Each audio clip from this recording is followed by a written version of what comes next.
Big Boss Malayalam season 7 live അപ്ഡേറ്റ്സിലേക്ക് പോകാം. ലൈവില് എല്ലാവരെയും ബിഗ് ബോസ് ലിവിംഗ് റൂമിലേക്ക് വിളിപ്പിച്ചിരുത്തി. എന്നിട്ട് ക്യാപ്റ്റൻസി മത്സരാർത്ഥികളെ ഇനിയിപ്പിച്ച് നിർത്തി. ആര്യൻ, നെവിൻ, അക്ബർ ഇവർ 3 പേരുമായിരുന്നു ക്യാപ്റ്റൻസി മത്സരാർത്ഥികൾ. ഇവരെ 3 പേരെയുമാണ് തെരഞ്ഞെടുത്തത്. ഇവരത്ര ഡിസേർവിംഗ് ഒന്നും അല്ല ഈ 3 പേരും.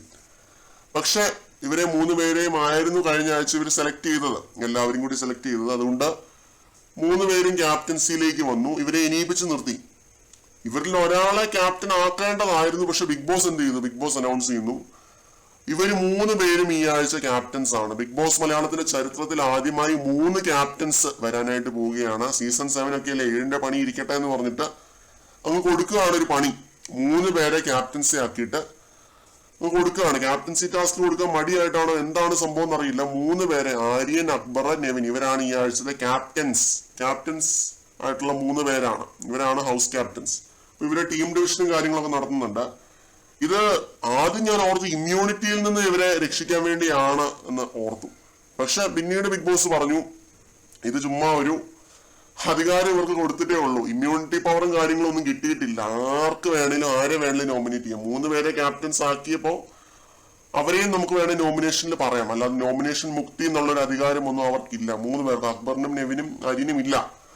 അപ്പൊ അക്ബർ ആദ്യമായിട്ടാണ് ക്യാപ്റ്റൻ ആവുന്നത്. അപ്പൊ മിക്കവാറും അക്ബർ തന്നെ ആയിരിക്കും ഇത് ഭരിക്കുന്നത്. കാരണം അക്ബറാണല്ലോ ആദ്യമായിട്ട് ക്യാപ്റ്റൻ ആവുന്നത്. ആ ഒരു കൺസിഡറേഷൻ അക്ബറിന് കൊടുക്കും.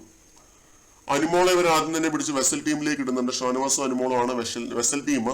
അനീഷിനെ ഫ്ലോർ ടീമിലേക്കാണെന്ന് തോന്നുന്നു ഇട്ടത്. ഇവര് 3 പേരും കിച്ചൺ ടീം ആണെന്ന് ആദ്യമേ പറഞ്ഞു. ക്യാപ്റ്റൻസ് ഉണ്ടാക്കുന്ന ഫുഡ് നിങ്ങൾ കഴിച്ചാൽ മതി എന്ന് പറഞ്ഞു. അപ്പൊ ഇതൊക്കെയാണ് സംഭവം. നോമിനേഷൻ മുക്തി വല്ലോണം കൊടുക്കുക, കലാപം ഉണ്ടായെന്നാണ് തോന്നുന്നത്. ആ ലെവല് ഫൈറ്റ് ഉണ്ടായേനെ അവിടെ. നോമിനേഷൻ മുക്തി എന്തായാലും ഭാഗ്യത്തിന് കൊടുത്തിട്ടില്ല ബിഗ് ബോസ് ഈ 3 പേർക്കും, അക്ബറിനും നെവിനും ആര്യനും. കാരണം എല്ലാവരും എന്റെ ഒരു അഭിപ്രായത്തിൽ 9 പേര് നോമിനേഷനിൽ വരണം. ഇതിന്റെ ഏറ്റവും ഡിസേർവിംഗ് ആയിട്ടുള്ള ഒരാള് പുറത്താവാൻ ഏറ്റവും അധികം ഡിസേർവിംഗ് ആയിട്ടുള്ള ഒരാൾ പുറത്താവണം. അങ്ങനെ പോയാൽ മാത്രമേ ഈ ഗെയിം നല്ല രീതിയിൽ മുന്നോട്ട് പോകത്തുള്ളൂ. ഫിനാലെ വരെ ഫെയർ ആൻഡ് സ്ക്വയർ ആയിട്ട് തന്നെ ഗെയിം നടക്കണം. സേവ് ആവാൻ ആഗ്രഹിക്കുന്നവർ സേവ് ആവാൻ പാടില്ല എന്നൊരു വളരെ ദൃഢനിശ്ചയം എനിക്കുണ്ട് ഈ കാര്യത്തിൽ. കൂടുതൽ അപ്ഡേറ്റ്സുമായിട്ട് വീണ്ടും കാണാം.